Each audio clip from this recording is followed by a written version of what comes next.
Good morning everyone. I am Randolph Ivan D. Raras of Group 5. So my topic is about differential pricing.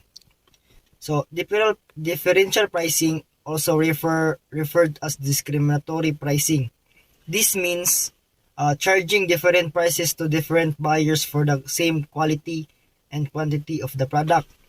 So kung may example ani kay kaning sa kwan store, example lang kay kaning product na nipalit ani nga tigulang. So example ang price sa product kay 100 pesos. So muna to siya. So pagkataod-taod katoy bong same nga product na inipalit niya kana ganing kanang bata. So tungod kay bata siya, kay ila ra mabinuangan sa mga seller.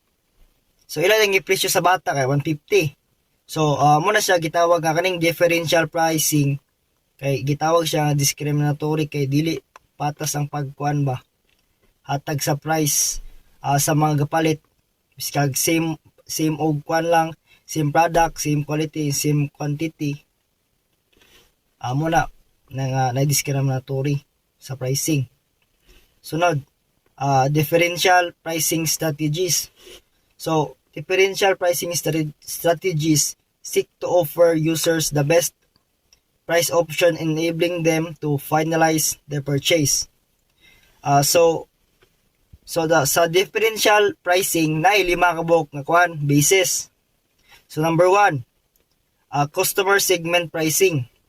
So different kaning customer segment pricing kay different group of people pay different prices for the same kind of product on the basis of segment they belong.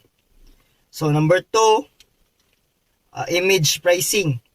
Ang kaning company kay maka-charge sila different price for the same kind of product on the basis of an image.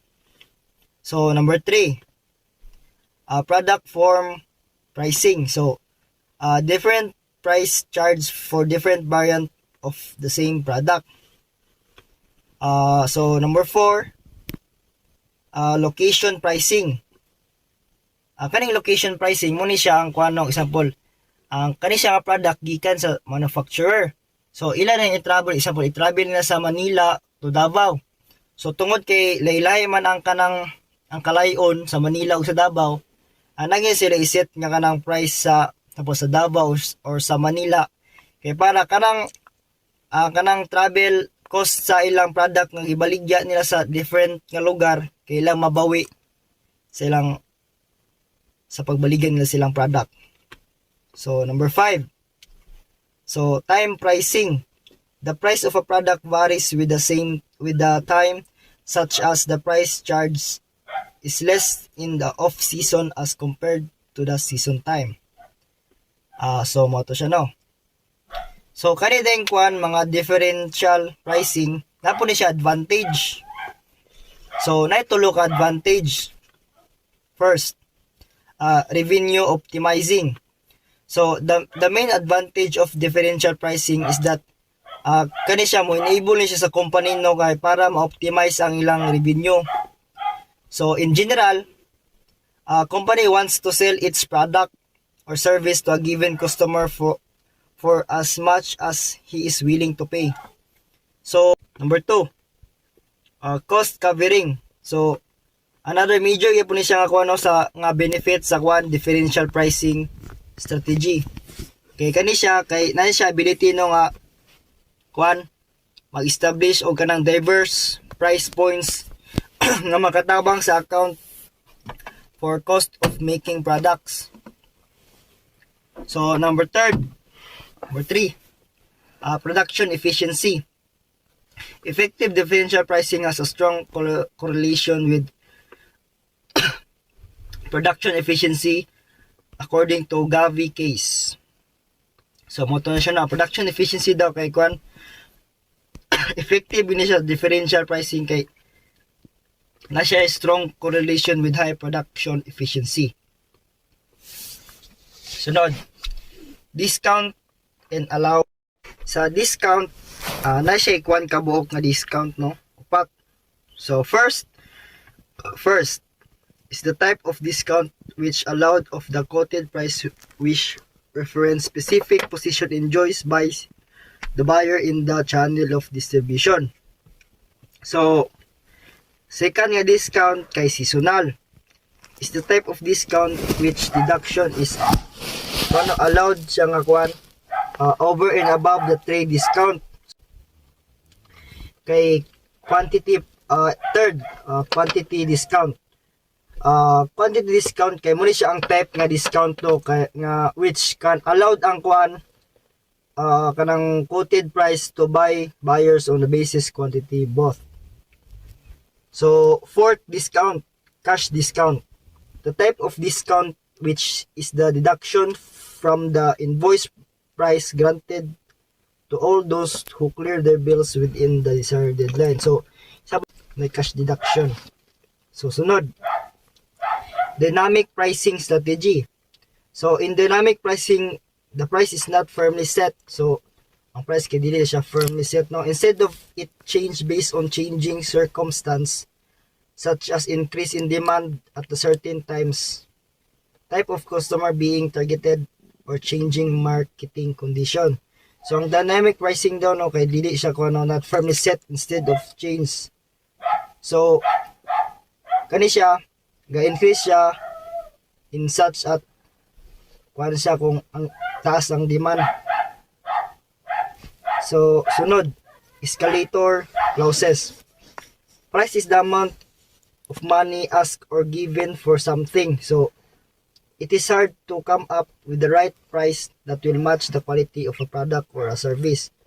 So, kaning escalator clauses kay mo na siya, a small change in price will create a huge impact to the market.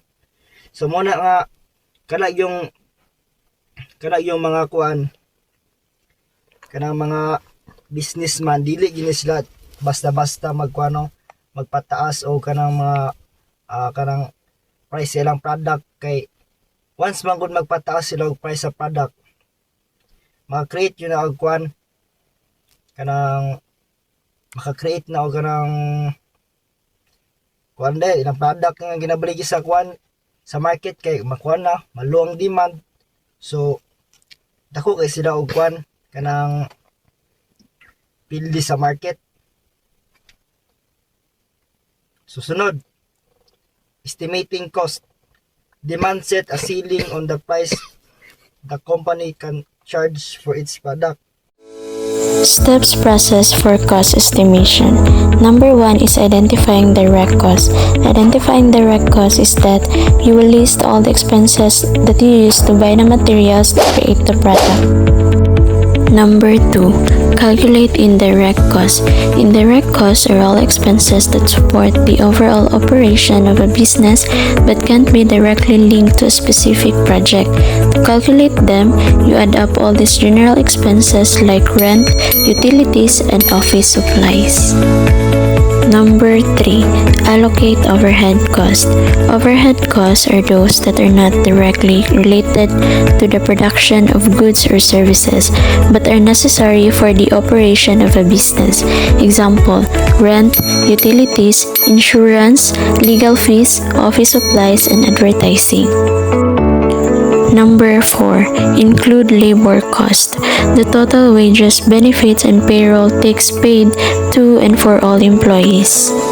Number 5, test pricing. Involves systematically varying the prices of a product to observe and analyze its impact on consumer behavior and sales performance. Number 6, account for fixed cost. When it comes to pricing strategies, it's essential to consider fixed cost. Fixed costs are expenses that remain constant regardless of the level of production or sales volume. These costs can include things like rent, salaries, insurance, and equipment maintenance.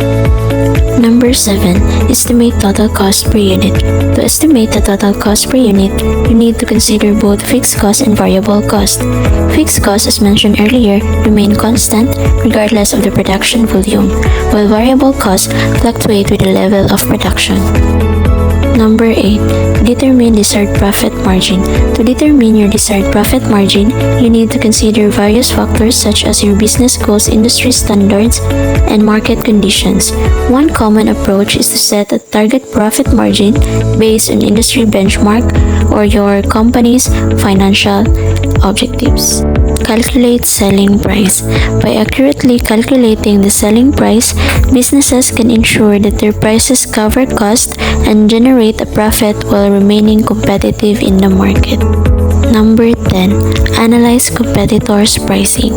Conducting a thorough analysis of competitors' pricing, businesses can better understand their competitive landscape, make informed pricing decisions, and develop strategies to differentiate themselves in the market. Number 11. Consider market demand. It's essential when setting prices for products or services.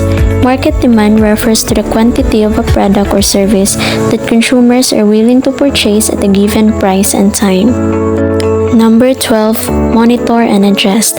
By actively monitoring and adjusting pricing strategies, businesses can optimize their pricing to meet changing market demands, maintain competitiveness, improve customer satisfaction, and achieve sustainable growth in the long term. Number 1. Backward pricing method. This is a great method to use when you're trying to work out if a product is viable and if it's worth producing. It is also known as reverse pricing. It involves setting the price based on what customers are willing to pay rather than the cost of production. For example, suppose a luxury hotel wants to price a special package for a weekend getaway based on a customer's value perception rather than just the cost of providing the services. To be able to calculate the desired profit margin, we need to have a formula. So the formula profit margin equals to cost of providing weekend package times desired profit margin.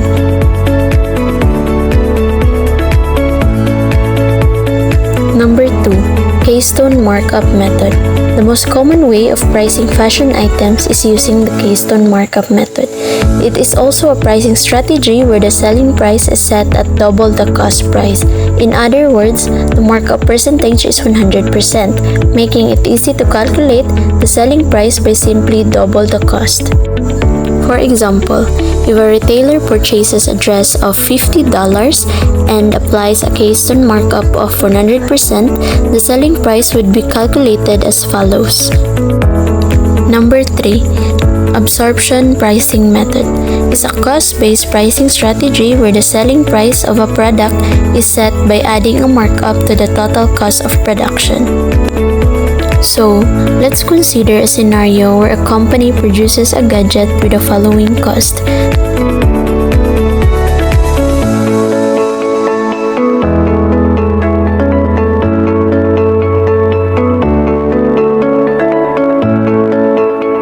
How to calculate future cost of goods using inflation rates. Number 1 is determine the current cost of goods.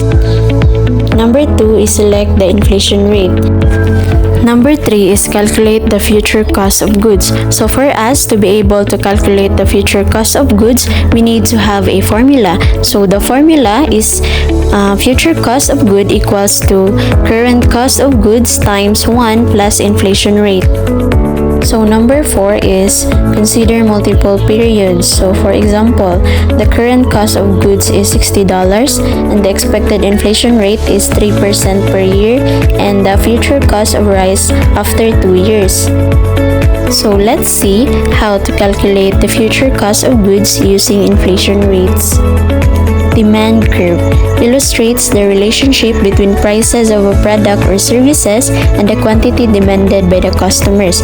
Typically, demand curve slopes downwards, indicating that as prices decrease, the quantity demanded increase and vice versa. Next is how to estimate market demand. So when operating a small business, it is important to understand the demand for the product.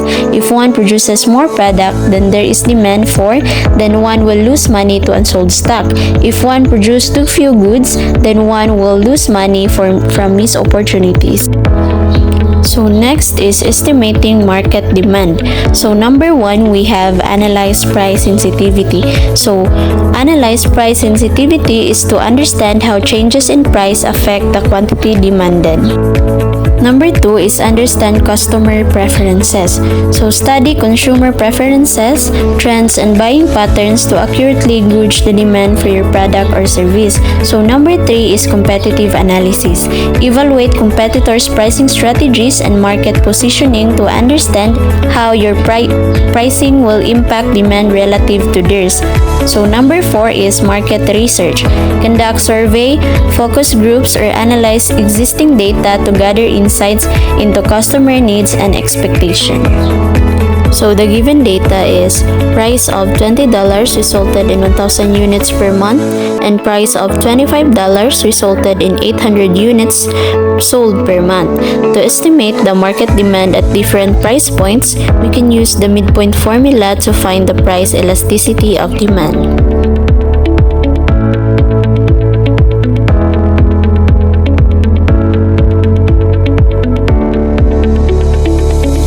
If the price elasticity of demand is equal to 1, it is unitary elastic, indicating that the percentage change in quantity demanded is equal to the percentage change in price. Factors affecting market demand. Number 1, a change in the number of consumers. Number 2, a change in the distribution of income among consumers. Number 3 is a change in the distribution of taste tests among consumers. So next is how to find a labor demand curve. How changes in labor affect the equilibrium wage rate and employment levels. When there is an increase in demand for labor, the wage rate typically rises, leading to higher levels of employment. Conversely, a decrease in labor demand results in reduced employment and lower wage levels. Additionally, an increase in the supply of labor can drive down wages while increasing employment. The labor demand curve reflects the relationship between the wage rate and the quantity of labor demanded by employers. If it slopes downward, indicating that as the wage rate increases, the quantity demanded decreases and vice versa. So next is shift of demand curve. Refers to the movement of the entire demand curve either to the left or right due to the changes in factors other than price that influence the quantity demanded. When the demand curve shifts to the right, it indicates an increase in demand, while a shift to the left signifies a decrease in demand. So the factors that can cause a shift in the demand curve include changes in income, prices of related goods, and consumer preferences.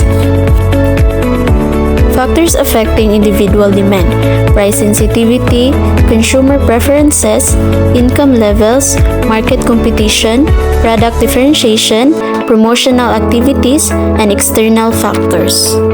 Everyday low pricing is a pricing strategy by offering consistent, low prices in products without frequent fluctuations or promotions. This strategy aims to provide customer with a sense of ongoing value and price stability.